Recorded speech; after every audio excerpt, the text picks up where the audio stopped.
Welcome back to Primetime News. Special welcome to folks on onespotmedia.com. Up first this evening, the plight of yam farmers in Trelawny. They were hard hit by Hurricane Beryl and several farms have been ruined. And what does this mean for the lucrative export market? This morning I went over there and it's really grieving. That's how Hurricane Beryl has left scores of yam farmers in Trelawny feeling as their farms are now flattened. Our news team visited several farms in Trelawny and we counted more down yam sticks than the ones that were standing tall. We caught up with one farmer who was returning from her field. I got a whole lot of damage. I have yam and the whole of it blew down, flat. I'm a woman, I cannot jump stick. If I was a man, then maybe I would. But everything just flat. It's flat, flat, flat, flat, flat. Some of them tied up, just flat, flat, flat. It's bad for me. And bananas, plantain, and all of that. Everything down.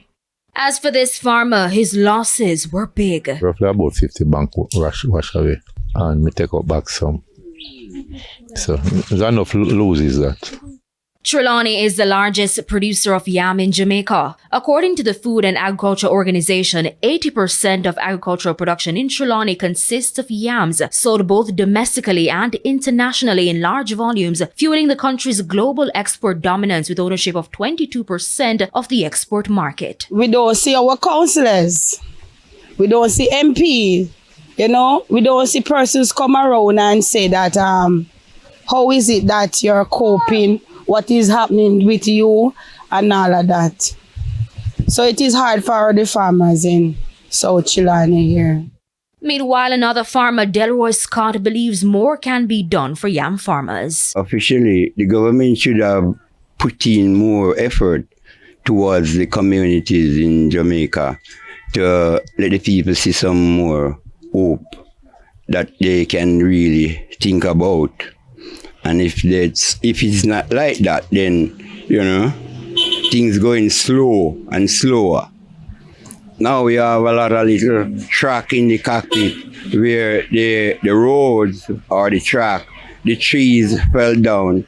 He says with 100 yam sticks costing close to $10,000 compounded with this major damage, customers should expect an increase in prices. We spoke with Councillor for the Lormas Division, Desmond Smith. So we really need immediate help now in order to get back on track. Like for example with fertilizer and so forth, that is definitely needed because if we can get some fertilizer now, to throw on those that are damaged, it will help to resuscitate them even faster than if they remain as they are.